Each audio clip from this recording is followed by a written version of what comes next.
प्रधानमंत्री जी अंतर्ध्यान पे है आज शाम तक के लिए, लेकिन सुबह सुबह उनका ध्यान भंग हो गया है।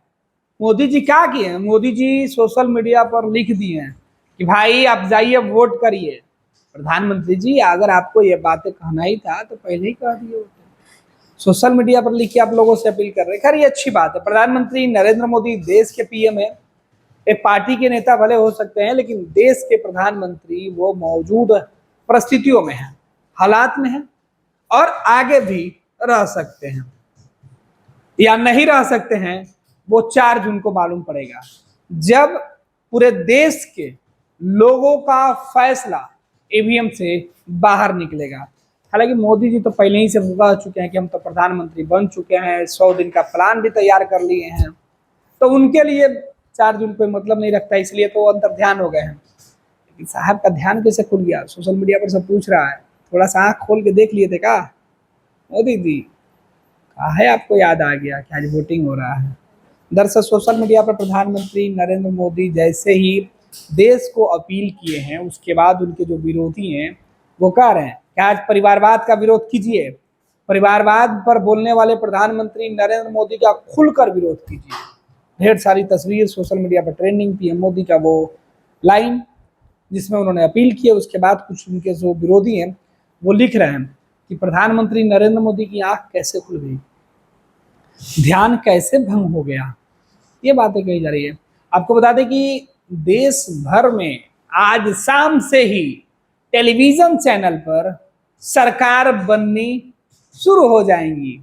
आज शाम 6 बजे के बाद आप सबके मोबाइल और टेलीविजन पर टीवी चैनल के बड़े बड़े पत्रकार अपने जो काल्पनिक डेटा होता है उसके माध्यम से सरकार बनाएंगे, सरकार को सीटें देंगे। कोई 400 सीटें देगा, कोई 250 सीटें देगा, कोई 300 पार करेगा, कोई 500 पार कर देगा, क्योंकि सब आज प्रधानमंत्री बनाने के लिए अलग अलग पार्टियों के नेता को वोट आज से वो देकर ईवीएम खोल देंगे।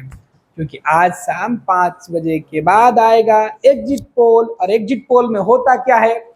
एग्जिट पोल मीडिया का एक प्रोपेगेंडा होता है। एग्जिट पोल पत्रकारों के दिमाग की एक उपज होती है, जो मतदान के ठीक बाद और मतगणना के ठीक पहले तक लोगों को उलझाकर गुमराह करके वो अपने झांसे में रखते हैं। लोग टीवी से जुड़े होते हैं, लोग दावे पर दावे करते रहते हैं कि इतना सीट से हम जीत गए, इतना सीट से हार गए, इसकी सरकार बनी। हालांकि इसका फायदा भी लोगों को मिलता है मानसिक तौर पर। जिस दल को ज्यादा सीटें अलग अलग टेलीविजन, अलग अलग अखबारों में दिखाया जाता है, कहा जाता है कि उसके सर्वे में जो वोटरों का मिजाज है वो देखकर उन्होंने इसका एग्जिट पोल बनाया है।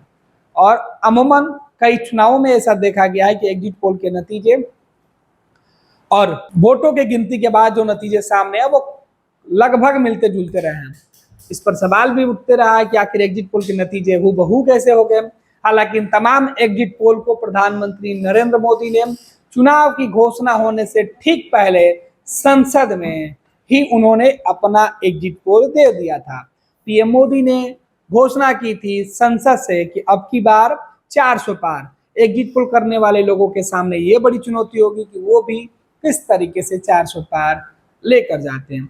हालांकि देश में लोगों के मन में सवाल, लोगों के मन में गुस्सा और लोगों के मन में विकास को लेकर एक उम्मीद और एक भरोसा दोनों बना हुआ है। अब भाजपा के आलोचक हैं तो आप प्रधानमंत्री नरेंद्र मोदी के विरोधी हो सकते हैं, उनके काम, उनकी नाकामियों को देख सकते हैं, गिना सकते हैं।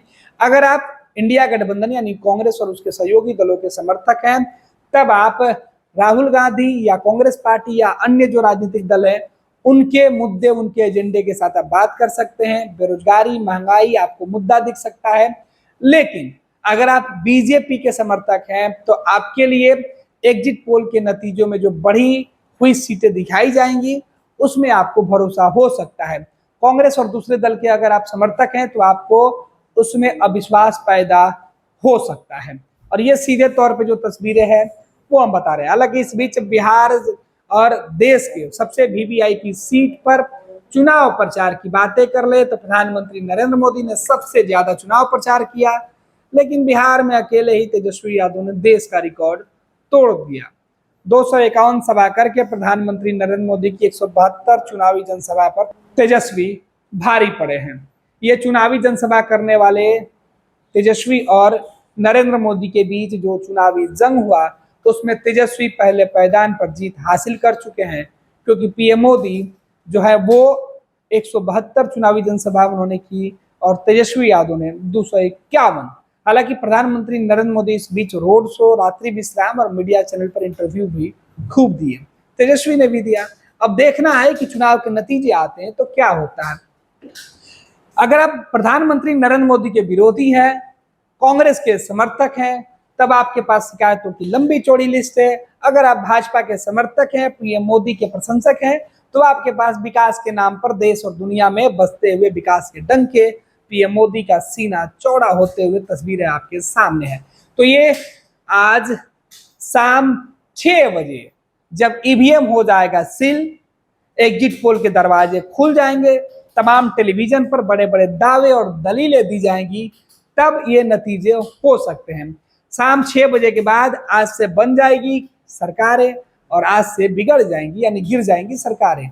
ये दावे किए जाएंगे और दावों के साथ कई तरीके की बातें भी कही जाएगी।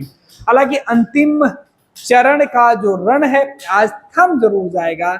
4 जून के पहले अलग अलग मुद्दे पर बातें भी खूब होगी।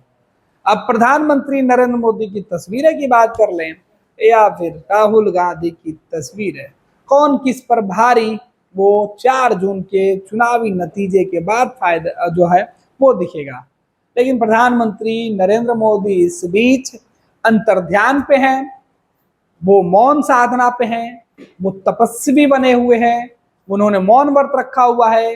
वो कन्याकुमारी के उस शिलापट पर मौजूद हैं जहां स्वामी विवेकानंद कभी तपस्या किया करते थे, अपने मन मस्तिष्क को शांत करके नई ऊर्जा का संचार करते थे। ठीक उसी ऊर्जा को प्राप्त करने के लिए प्रधानमंत्री नरेंद्र मोदी भी चुनावी जनसभाओं के बाद बिल्कुल ब्रेक लेकर मौन साधना कर रहे हैं। लेकिन आज उन्होंने सोशल मीडिया पर लिख दिया और इधर विरोधी उसे लपक लिए।